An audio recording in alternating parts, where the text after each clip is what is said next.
Hey everyone, good evening, and I'm Paul from the Garland County Library, and you're tuning in to the latest episode of the Gallery Walk Talk series, which is a monthly episodic series on the first Wednesday of every month, featuring our favorite guest, Mary Zunic. Well, I shouldn't say that. One of our favorite guests, Mary Zunic, the Hot Springs Cultural Affairs Manager. And this episode's a little different. Usually these are live, but this one is pre-recorded a little in advance.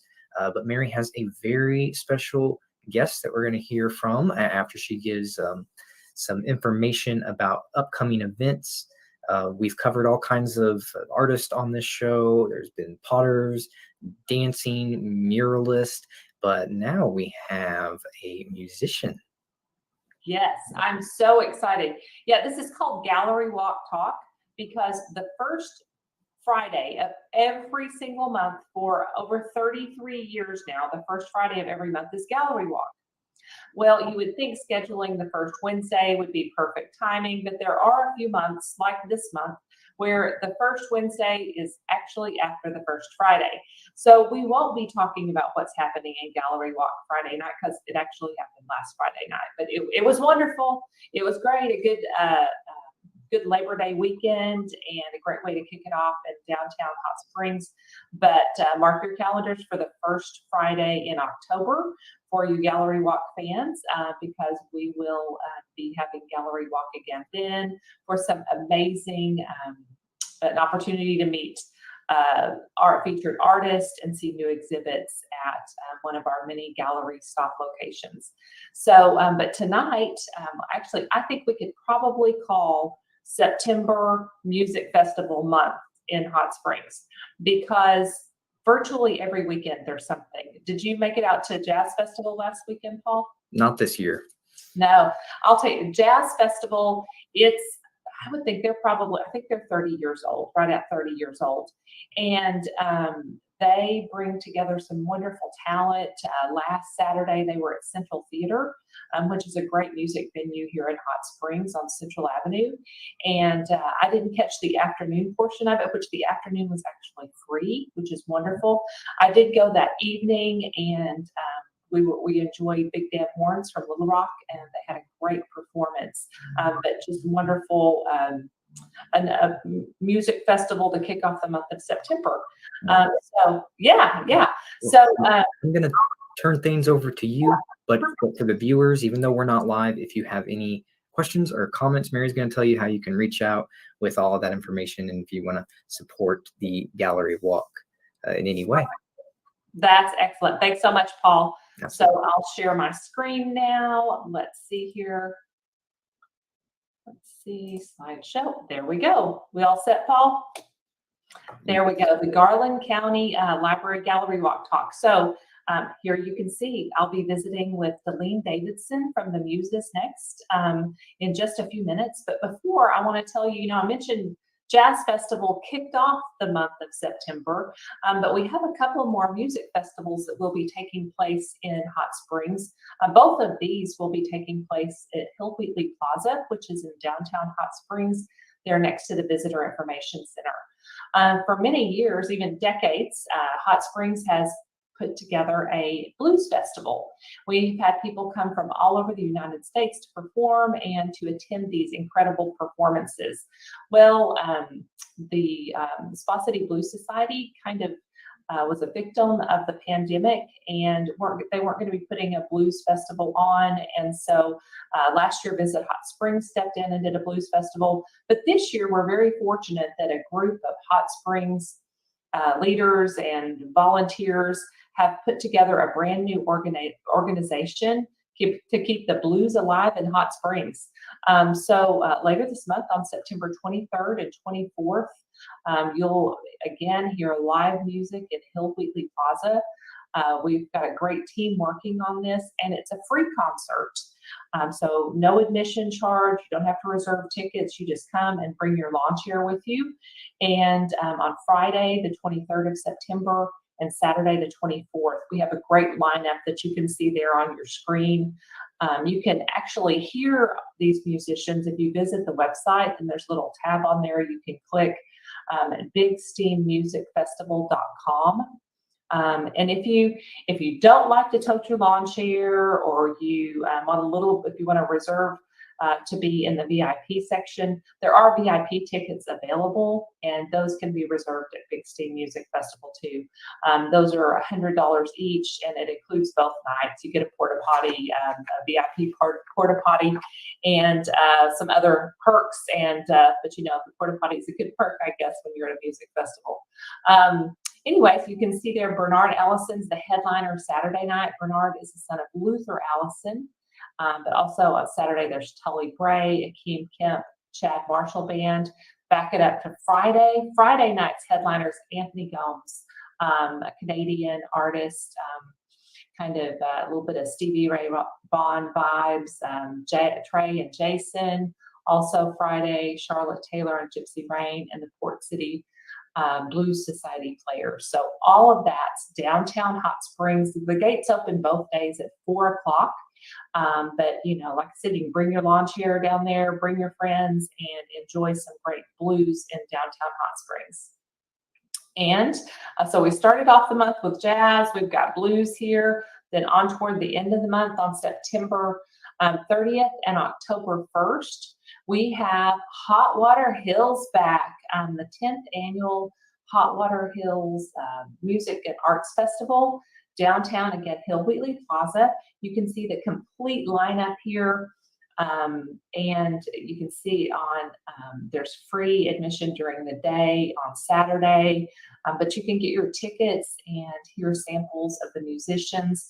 Hot Water Hills is put together by Low Key Arts. Low Keys, who brings us Valley of the Vapors Music Festival in the spring, and then in the fall, Hot Water Hills. So for tickets and for all the specifics and information, you can visit hotwaterhills.com. Now, I know both of these organizations, both of these music festivals are still looking for volunteers. So if you enjoy music and you enjoy being part of the music culture or music festival culture that makes Hot Springs, it's a great place for visitors to come to for these festivals, but it's also a fantastic place for those of us who live here and want to be involved. And so if you want to just come and listen, that's great. But if you want to volunteer, that's even better. So I would encourage you to visit their websites and find out how you can be involved. If you like to support financially, I'm sure both of those organizations would be happy for that too.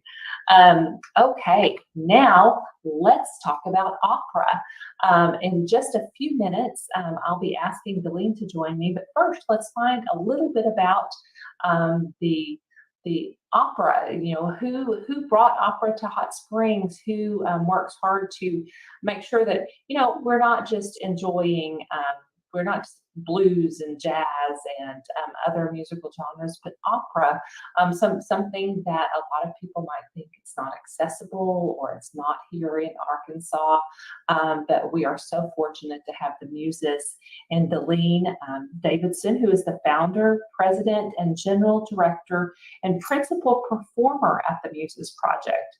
Deleen is a classically trained soprano with over 20 years of professional training and experience in both musical theater and opera. She appears regularly as a soloist, or her experience rather is appearing regularly as a soloist with both the New Orleans and Gulf Coast operas from 2000 to 2005, and touring as a recitalist nationally and internationally. Deleen is a recipient of both Rotary International and Fulbright scholarships. She pursued European music and fine arts studies in Germany and Austria, and had internships at prestigious opera houses in Europe, as well as here in the United States. She holds an honors degree in history from the University of New Orleans, with minors in music, fine art, and German, graduating magna cum laude. Deleen is a member of the Phi Beta Kappa Society and was designated Outstanding Female Graduate of University of New Orleans. Ms. Davidson relocated to Hot Springs after Hurricane Katrina rearranged her life on August 29, 2005, and formed the Muses Creative Artistry Project to continue her lifelong work in the humanities, blending music and the dramatic arts visual art, and dance to inspire excellence through the arts in Central Arkansas. In 2008, Deleen was named Arkansas Treasure of the Arts by the Beebe administration, and her the Muses Project travels the state, enhancing cultural life in the region. A regular roster of over 30 professionally trained artists and musicians from Arkansas and around the country participate in the Muses annual programming. There is no other organization in Arkansas with the talent, experience, and qualifications inherent within the Muses Project. And now you can see the dates up here, but we'll talk a little bit more about the performances. But first, I would like to invite Deleen Davidson to join us here. Hello. Hello. I can see you. Paul, could you pop Deleen up here just a moment? Here we go. But first, we can get started. So first of all, how do you pronounce it? Oh, Die Fledermaus. Okay, awesome. That's wonderful. And we'll hear a little bit more about the opera. But first, I want to find out a little bit about Deleen Davidson. Well, first of all, thank you so much for having me. It has been, I love participating in anything that is supportive of the arts and creative community here in Hot Springs. And as Mary, as you mentioned, the Muses is blessed to be able to take what we build here in Hot Springs and tour it out across the state. So anyway, I have been here since 2005, and I came while I was still a full working artist. And at the time, Laura Rosenberg and some of the other artists and organizers had festival type projects already happening in Hot Springs, but there was nothing that was year round exactly. And I said, I really can't survive on 2 weeks a year. We need to figure out what we can do. So short creative path. Coming from New Orleans, we have really 2 seasons, hot and wet. But coming to Hot Springs, it was beautiful for us and for me to have a 4-season natural cycle where you've got the changing of the leaves in the fall, and sometimes you get lovely snow in the winter. 2 things we definitely do not get in New Orleans, and then a gorgeous blooming spring. So we ended up setting the Muses programming around the 4 seasons. And so we have a fall programming cycle, a winter, a spring, and a summer. So every 3 months, we create something new and then tour it out across the state. And the roster is well over 30 now. I have to update my bio because I've got more than 20 years experience now. But the Muses is now 15 years old. This is our 15th anniversary season as well here, because we incorporated in 2007. And fall became our opera season. But the other 3 seasons are different genres of music and art.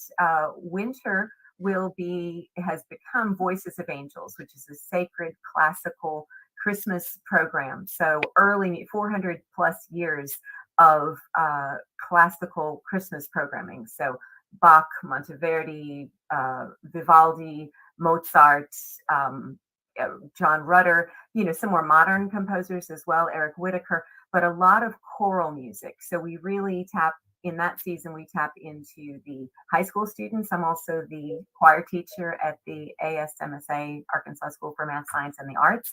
And so we include those choir students in the programming, as well as 10 to 15 regional young professionals. We call them our young artists, who are either teachers or performing around the state, and they fold in. And then we do bring in our principal performers from across the nation. So December will be Christmas. And then when we hit springtime, that is our Celtic Spring programming. And Mary, your daughter, who's participated as a bubble blowing fairy in our Celtic muse, if you will, in our Celtic program, a lot like PBS Celtic Women you could expect to find. But we also have the men with us. We have drums and harp and flute and Celtic Irish dancing, as well as beautiful vocal performances. The program is circled around the vocal arts, but we try to incorporate as many of the other arts as possible: the dance, the visual arts, the poetry, the spoken word, to have it be a real multi-arts immersion experience for the audiences. So then after spring, then we hit our summer programming, which will always be Broadway. And it'll either be a full production like we did this year, The Music Man, or it'll be a cabaret style best of, which is what we'll do next season, blending things from, say, Hello Dolly and The Sound of Music and Phantom of the Opera, anything that we feel like stitching together. Again, circling around vocal excellence and then whatever else really fits the community.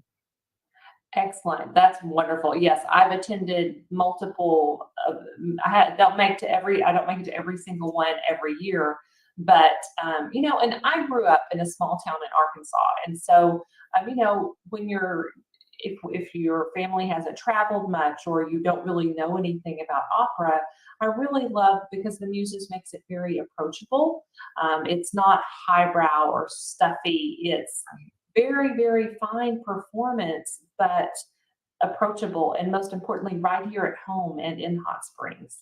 Absolutely. That is what is so life affirming about the project, I think, and what has enabled us to have this longevity is we fill and meet a niche and a need in this market. Again, coming from New Orleans, music and exposure to the symphony and the ballet and the museum and all these things, they were so common when we were growing up and hitting this state. I met individuals in their 50s and 60s who may never have heard live vocal performance other than maybe at their church or through school. And so it became really clear that whereas some of the bigger markets might already have been abandoning some of the more traditional programming because, oh my gosh, we do La Boheme every year, we're tired of it. Well, it hadn't been done here at all. So I'm like, and every generation, it's brand new for them. So that really is our technical mission, is to preserve the classical arts through performance and education. And so the classical arts for us, and it again crosses art forms, but these are fine works of art that have stood the test of time, but they are brand new for each generation. And so our job is to take these classical artworks and bring them fresh life and bring in new performers and deliver them in ways perhaps that are new to that production, but that are intimate and direct. And we never, ever want someone to not try it because they think, well, I've never done it before, I certainly won't like it. Well, if you've never done it, how do you know? So come try it. And we promise every show won't be for every person, but we will give you a chance to engage it and enjoy it. And it is joyful. There's a lot of love. There's a lot of beauty. And the education happens through the process of building those performances. Exactly. Yes. And okay, now how did you find your way to Hot Springs? I know it tells us that, the hurricane blew you here, but prior to that, had you ever been to Hot Springs? Yes. My mother was one of Marjorie Lawrence's singers in the mid to late 50s. So Marjorie Lawrence was an Australian opera singer who had a very famous international career. And while she was singing, I believe actually at the Met or in Argentina, one of these big houses, she collapsed on stage and it became clear that she was stricken with polio. And at the time, one of the cures was to send them to take the waters. So Mrs. Lawrence moved to Hot Springs for the therapeutic cure of the hot bath waters, but she was still in the height and middle of her own performing career.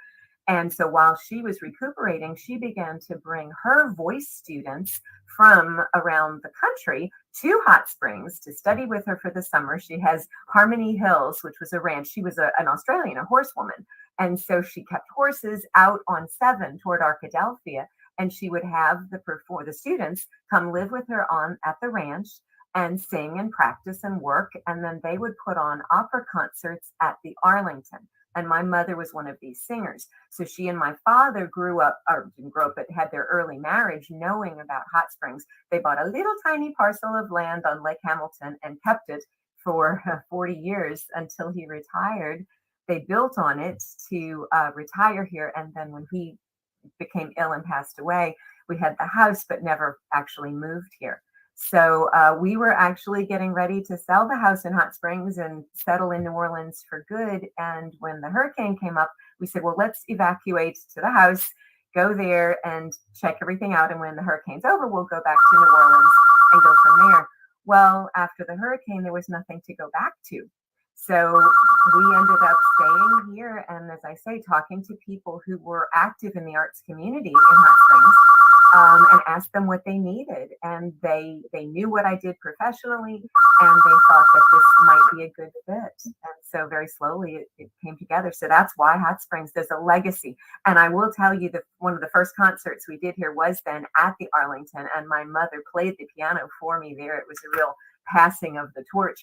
And actually here at our building, I'm in the Muses Cultural Arts Center at 428 Orange Street. We'll talk about our building. We have one of the original shields, a bronze, beautiful bronze shield architecture piece that was on the outside of the Hot Springs Opera House downtown on Central, which is now near the, well, I think it's a parking garage. It's right next to the Mountain Valley Water Building.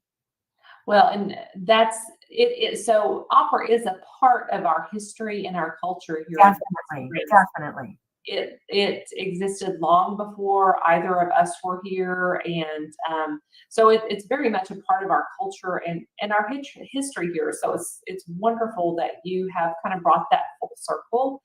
And I wish we still have the Opera House where there's that very functional parking deck. I'm sure that you know, be nice to park and listen to some opera instead of park a car. Yeah. But so we're just happy you found your way back here. I mean, you know, the hurricane winds, I know, did a tremendous amount of damage and uprooted your life, but we're very fortunate that you planted roots again here in Hot Springs and brought the music with you. And now, so your upbringing, was it in theater or music or dance? Or tell me a little bit about Deleen. All of the above. The tiniest version of it, I was told actually by a professor at UALR who said, oh, you're dedicated to a dual discipline, because I always did visual art and performing art. So it was always music. I played the violin, I took dance lessons, I played the piano, I sang, I did musical theater plays, but I also painted and I loved to read. So the concept of the Renaissance woman, the Renaissance aspect, anything artistic, anything creative fascinated me tremendously. And that's how come I ended up with one major in history and 3 minors in fine art, music, and German, because I just kept studying these different things and the way they overlap and the way they connect. So I never wanted to just pick one. I mean, I was basically given my soprano voice by my mother, just genetically.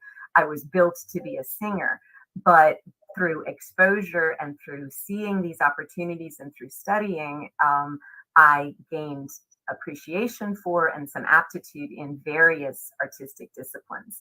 So I never wanted to forego the others in exchange of the one. So I honestly and lovingly, with gratitude, say that God helped me, gave me the muses to be the basket to collect all of these artistic passions in. I also have a background in entrepreneurial businesses. I opened and ran an interior design company for 10 years before I went back to singing. And I now use those skills in the running the Muses Project, and also in teaching my voice students and my other young art students about how to do artistic entrepreneurship, because I think that is one of the main reasons talented young people might be dissuaded from pursuing a liberal arts major or from really pursuing an artistic lifestyle, is they can't picture, well, how do I make a living? What do I do with that? How do I turn that into a product? How does that work? There is no 9 to 5 arts job unless you're going to work as a bookkeeper in an arts company. But there are ways to use all of those skills. And I'm sure you've had this discussion with your other visual artists. Anyone who is a professional artist has found a way to balance the purely creative and artistic with the very necessary but equally creative marketing and development and bookkeeping and strategies. You have to be your own manager, and your art is the product. So that is good training to go along with all of the art classes. You should also take bookkeeping and contract preparation. Yeah, you're exactly right. I mean, that because that horrible phrase, starving artist, is something that it's just, there's no place. Well, you can be a starving artist if you only want to do art. If you or you don't have someone who loves you dearly, helps you with the other aspects and use the other side of the brain that's necessary to market and promote. So that's wonderful that you share that with the young artists. That Yeah, it's a key component for the program, and the world changes constantly, and the market changes constantly, and typically classical arts tend to be a patronized sort of thing. So the Muses is a 501c3 nonprofit, and we receive between 70 and 80% of our financial support is from foundations and from donors, and from individual contributors who are gifting the project with money to pay these artists. But that structure has got to be run like a for-profit business. You have to still, keep it clean and keep it straight. And it's a very important strategy. So I do work with all of our young artists and our students with that. And I want to hear a little bit more about opera in just a few minutes, but can you tell me a few of because the Muses, tell me how you came up with the name of the Muses, because that's certainly more than just a song. Exactly. Well, the historical muses are the 9 goddesses of inspiration that were basically envisioned by the classical Greeks, who wanted to know, where does creativity come from? In other words, all of us have experienced that moment of blankness where we don't know what to do and we don't know how to solve it. And you have what they used to call the eureka moment, where all of a sudden you had an idea, and that blank page or that raw piece of sculpture or those notes that did not connect, all of a sudden they start to come together. So the Greeks believed that it was the muse who whispered in their ear and told them what to do. That's where the spirit of inspiration actually comes from outside of you. And while the Greeks envisioned that, modern Christians, it's the Holy Spirit, it's the voice of the Creator God. We do choose, we choose to practice the craft, but we believe that our creativity is much larger than ourselves. And so we're asking for inspiration. So the Muses literally means the Holy Spirit of inspiration.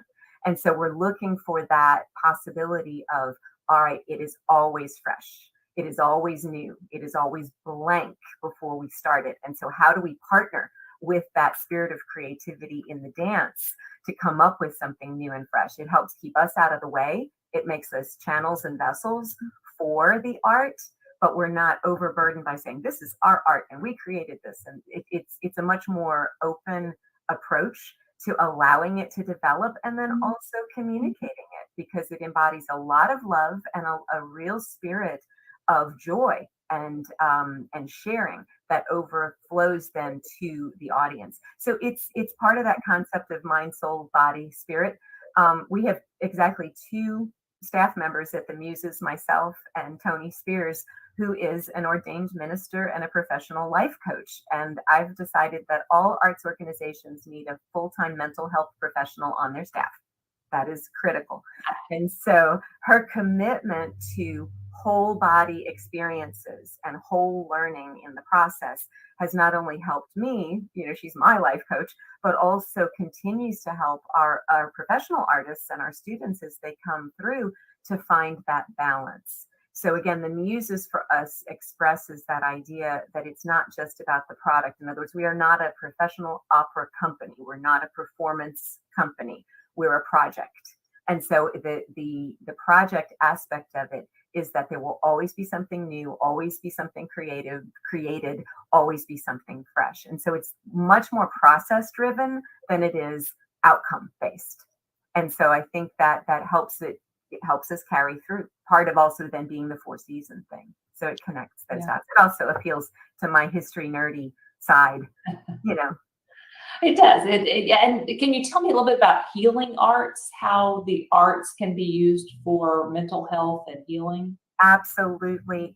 We kind of focused on that when we got here, deciding what were the 3 basic areas of artistic focus, rather than just saying, okay, Broadway, opera, jazz. We wanted to do creative art, healing art, and performing art. And performing art is pretty obvious. It's the one that is most visual to the people who can come in and see us perform. The creative art goes more toward the paintings, the plastic arts, and also writing and poetry and that aspect of it, and also research and lectures. And the healing arts, largely due to the fact that Tony was working with me at the time, we started working with the healing power of creativity. And certainly there are art therapists and there are music therapists, I mean, doctors and professionals who have much more, medical aptitude in knowing how to apply these therapies into their work. We don't claim to be therapists, but we do believe that having that creative outlet, having that creative opportunity, both for those who are producing it and for those who are receiving it, definitely aids in stress reduction. It aids in, it's basically a meditative practice as well. It allows you to order your thoughts and how to put your process together. We talk a lot about getting in the flow, so art and creativity, musicians and artists constantly have to put ourselves into the flow of creative thought. And it helps you in other aspects of your life, in grief and in loss and in challenge and in stress. Those same artistic practices that you need for your craft are those that are going to help you find balance in life. We are not doing it this season, I think, because of COVID. We've dropped a few things off of the plate, but we hope to come back to it. We have a series that we call, what do we call it? Creativity. Oh, the artist workshop, the art of being. And so it's kind of a Saturday morning didactic where we combine maybe some yoga or some Tai Chi or some dance or some stretching. So a physical element. We'll have a food element. We'll bring in artists, kind of artist studio style lectures to talk about their craft and their process. And then Tony does a coaching, a didactic on something about how to incorporate more creativity into your life and how to journaling, or she had one on truth and beauty. And these are very, they can be very high academic concepts, but all of them have very practical takeaways. You do not have to be a professional artist to have a healthy creative outlet in your life. And if the Muses can contribute in any way for individuals of whatever age to find that and to allow them to just tap in a little bit and then take it and run with it, then we have fulfilled our mission. Well, I can certainly attest to that. I've attended more than one of these before, but and I am certainly not an artist. In fact, that's one thing I love about my job is that I get to hang out with artists, and maybe I always thought it would rub off. It's not. But how that exposure, how approachable it is to you to participate in the arts and the creatives, and how healing it is for you, whether you're a senior plus or whatever, from the very oldest to, I remember my 6-year-old daughter. We referenced my daughter had been involved with the Muses when exposing her to opera at the age of 6, even how enriching that is for our lives. No matter, it doesn't have to just be opera, but whether it's opera or the other seasonal performances that the Muses produce each year, and the other programming that the Muses offer to us here in Arkansas, and we're very fortunate. And so, like I said, it just makes it very, very approachable. And Deleen just has such a warmth and genuine love of the arts that it's easy to makes it very approachable for those of us who weren't raised as you were, with exposure from your mother and throughout your life. So let's talk about opera. So how do you select the opera that you will present each year? It's interesting. Now I pretty much choose based on the professional singers in my troupe to whom I have access, and what there's certain operas, not every singer sings every piece, and not every singer sings every style. In other words, there's all kind of different opera singers. You have your Wagnerian opera singer, which most people think of as, the Brunhilde with the horns and the breastplate and the spear and magic helmet. That's a very dramatic voice type, and not everybody can become that, no matter how much they train, if their voice is not meant to be that. they won't do that. I'm a lyric soprano, so I always gravitated more toward Mozart and toward earlier operas. There are lighter voices, higher voices, lower voices. So basically, now that I have this troupe of performers, I see who's available, who's coming, what are they singing, and what might our audiences most enjoy. And we rotate them. And since really we only do, one program a year, and that also, like the Broadway, I alternate it. Whereas this year we're doing Strauss Die Fledermaus, which is a full opera with one particular story of a particular style. Frequently, our operas are also cabarets where I do best of either opera classics. Like last year, we did what we called it Broken Standards, which was Baroque and standards. So we did all excerpts from Baroque operas, Bach and Handel and Monteverdi and Purcell, and we blended it with standard early jazz, Cole Porter and Gershwin and Kurt Weill. So it was a very weird mashup, but it actually turned out to be one of our audience's most favorite productions because it was so unique and so different. And my artists got a real kick out of their normally singing opera all day long, while I also had them singing Mac the Knife and You're Just Too Good to Be True. So we had a good, we pick something that is fun for us, something that we think we can do well, and something that the audiences are going to enjoy. Also, because we do tour these programs out, and because our hall here is not enormous, our stage is basically 20 by 20. There are certain larger operas that would not really be given a good showing if we tried to do the whole thing. If we tried to do an Aida or a Wagner, a Ring Cycle, a Valkyrie or something, that wouldn't necessarily go over well in our space. It wouldn't be good for our singers, and I don't think the audience would necessarily like it as much. So those are the thought processes that go into what we select. I want to find something that really fits, something that's really entertaining. And then we do cycle through like this, Fledermaus. We performed this, a different version of it, but basically parts of the opera 10 years ago, in 12 years, in 2010. We did it at the Peabody, and actually your daughter was part of that production. And we do have some of the performers have returned to recast their roles. But I have to tell you, this year, I have what I believe to be my strongest bench of professional vocalists who've come in to sing this show for you all. If you even suspect that you might like it even a little teeny tiny bit, this is operetta, which means that it's lighter than opera. It has dialogue, it's comic, it's in English. We have a few little things in German just for the flavor, but it's very accessible. It is hilarious, very, very funny.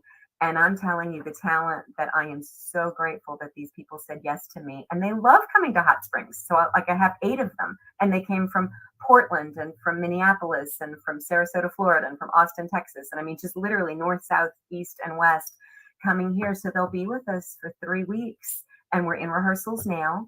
And tonight, actually, we will be performing at West Shores. That's part of our outreach, part of our lifelong learning, is to bring some of our rehearsal process to the older residents who can't come out and spend the afternoon with us in our hall. So we bring the opera to them. But again, these particular singers, these are outstanding nationwide touring professionals. They're all in their early careers. So it's good for them to do this repertoire. It's good for them to do this opera with other singers. It's like playing tennis. You want to play against an opponent that matches you well. And so you can toss that melody back and forth and have fun with it. So this is a very energetic process. And so I've got 8 professionals who flew in. I have 8 in my local regional troupe who'll be coming from Russellville and from Arkadelphia and from Little Rock, who are our young artists. And then I have 14 from ASMSA. I met them in the middle of August, and their first performance will be tonight. And I said, hello, nice to meet you. I'm your choir teacher. You'll be singing opera in 3 weeks. And they went, okay. You can do it. It's not necessarily recommended, but it's doable, and they won't be harmed. It'll be fine. We prop them up kind of like little baby trees. You prop up next to very strong, sturdy trees. And so each of our little baby trees will prop them up next to a real professional. And rather than being intimidated by it, they'll be inspired by it. and they'll be able to open their mouths, use their good technique, and sing. And it is liberating and joyful and fun. And there's no downside to it. So 14 ASMSAs, and then a 6-piece orchestra and 2 15-year-old ballet dancers. So it's a huge troupe, 40. And we will take it, as I say, West Shores tonight. We'll have several performances at the Muses. We're also going to Hot Springs Village to the Woodlands on 9/11 Sunday afternoon. We're also going to Texarkana Saturday night at the track. And then we're going to El Dorado the following Thursday. And then the following Tuesday, we'll be at the Governor's Mansion honoring Isabel Anthony for all of the good work that she has done for the arts and in support of the good things in Arkansas, all of Arkansas. So she's our honoree for our Kindred Spirit Gala on the 21st. So lots and lots of Strauss, lots and lots of opera. That's wonderful, though, and I just want to mention again the young artists at ASMSA. Now, ASMSA is Arkansas School for Math, Science, and the Arts, and for many years it was just oh yeah, it's not ASMS anymore. It's also arts. And now, how long have you been at ASMSA? 10 years. I started in 2012, and the first thing I did with them was Magic Flute, and that was in German. So, and it was at the Arlington, because we were, at the time, we were in the Hale Bathhouse doing our concerts down there. So Magic Flute was the first one with ASMSA, and so I have a massive 2 hours of contact time per week with these students. A little bit of homework there. They're busy doing chemistry and computer science and, world economics and such, but they want to do it. These are the choir kids. They work a lot on their own outside of class, and we set it up so that they can get into it and still be able to do it well with that relatively limited contact time. Well, and what a perfect partnership. I mean, ASMSA, some of the best and brightest from across the state of Arkansas. Definitely. It's a very rigorous process to get into that school that we're so fortunate to have here in Hot Springs, and a great opportunity for those students to actually have the opportunity to perform with professional. I mean, especially you walk into your first day of class and go, oh my goodness, not only am I going to have, I at some point during my 2 or 3 years at ASMSA will be able to perform, but within just a few weeks be able to perform by some of the top opera performers in the United States. Absolutely. It's that same theory where you throw your child into the pool and they'll figure out how to swim. We just don't let them drown, but it is learned by doing. And again, these are the brightest young people, and I could not do it if they had one fewer IQ point, because I'm giving them all. It's not just their skill; they got to have that concentration and that drive. And so, I usually this year I have 14 of them this semester. So, and half of them came back from last year, so it didn't kill them last year. So they must like it, and they recruited and brought friends. Well, and a tremendous amount of dedication. I mean, from on the part of the Muses to foster this up and coming talent, and the students too, to do the hard work to prepare for that. You don't just study for a chemistry test. Right. You have so many others. Well, so can you tell us a little bit about what to expect if we come to the Muses and you walk in the door to go to an opera? What's the process? Well, this one, first they have to call us at 501-609-9811, and you'll talk to Miss Tony Spears and tell us you want to come. And here's another very cool thing. If you are an artist, a student, or a teacher, you are allowed to be admitted for free. We have a very generous sponsorship from the Wingate Foundation that is partnered with us in this idea that artists, students, and teachers need to refill their creative well. So we do not ever want a ticket price to be something that discourages someone from attending and trying to learn something new. So call us, put your name on the list, and we'll make sure that you get to come.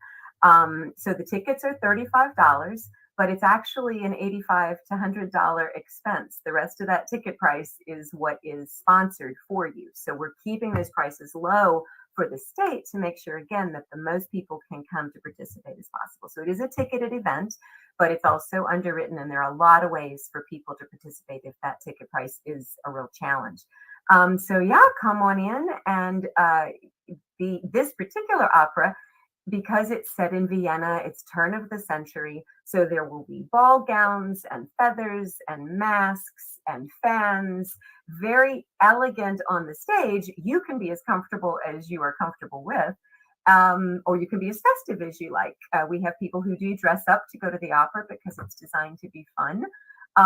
This one will be performed in 2 acts. So we have a little intermission. It's a 2-hour segment. The original is written in 3 acts with 2 intermissions, and it's 3 hours long. So we kind of chopped it down a little bit to make it more accessible and pleasant for today's audiences.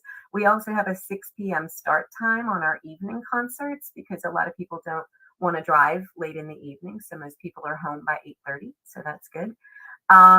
But yeah, really, you should just expect to be able to come in and we will usher you through it. One of the joys of performing in the Muses Cultural Arts Center is it's a former church.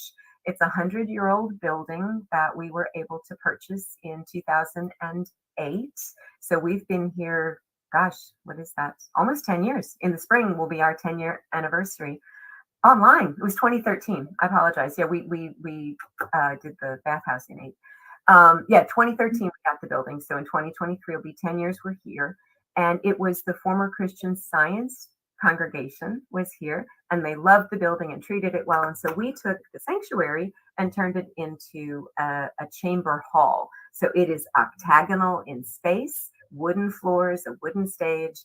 The musicians are right on top of you, basically. And then the singers, because I can really barely fit 40 people on our stage, many of the singers are out around you in the audience. So it is truly immersion. You are within feet of these beautiful voices and these young people. And so we've torn down that 4th wall for sure.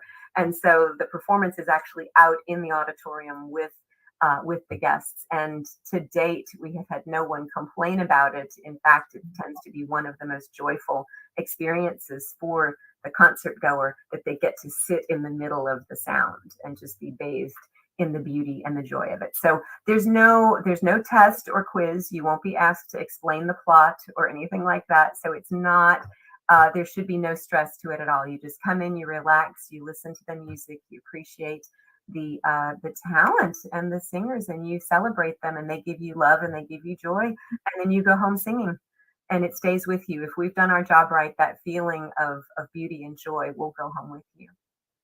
You are absolutely correct, because you do feel as if you are part of it when you sit at the Muses. When the performers are behind you and in front of you, you become a part of it, and it makes it even more than accessible. You're a part of it. So, is there anything you wish I would have asked, other than you do need to tell us the dates? But yeah, and then just if there's anything I failed to ask about your background or the Muses, or anything else you would like to share with us? No, thank you. You've done a beautiful job of asking me. This is a labor of love. It's also a very solid business venture and effort. We are blessed to have supporters from across the state who do love to see what's happening here in Hot Springs. And we are blessed to be based here in Hot Springs. So all of our shows are built in our building. It's at 428 Orange Street, 1 block off of Central and Grand, basically right behind the First Methodist Church. If you know the First Methodist Church with the green roof, that's the street. Turn on in Orange Street. And we're the red brick church with the white columns. And usually I have pictures of opera singers hanging out front. So being in this space has allowed us to expand our mission and include a lot more members statewide, students, artists, musicians who have literally come to us. And so that's part of the niche that we fill, is not just bringing the arts to the audience members, but is being a platform for these young artists who may want to pursue this elsewhere, but they need more than just their school training. They need a platform where they can have some stage experience. And without naming names, I'll tell you that several of our recent high school graduates who have been in our young artist program for several years, 5 to 6 years, as voice students, as dancers, have gotten very prestigious performance scholarships to big universities around the country. And when they've gone there from little tiny Hot Springs, it's been reported back to me that they said, Miss Deleen, I was certain that all of the other students from these big markets would have had so much more experience than me and would be so much further along in their performance practice. But my time with the Muses, my time on stage, trained me to handle this in a way that put me a lot further ahead of them. Maybe not culturally across the board, but at least I've had these performances and I knew what I was doing, and I'm confident and can stand there and hold my head up. And so these other kids who are from Boston and from Chicago and from New York are like, where did you get trained? And how do you have all this performance practice? So that warms our hearts. That tells us we're doing our mission well, because we're able to prepare them to do whatever they want to do. If they want to pursue medicine or law or anything, this gives them that confidence. This gives them those connections. This gives them that experience. So that is truly the educational mission. And we're blessed to be able to use beautiful music and dance as the vehicle to produce it and deliver it.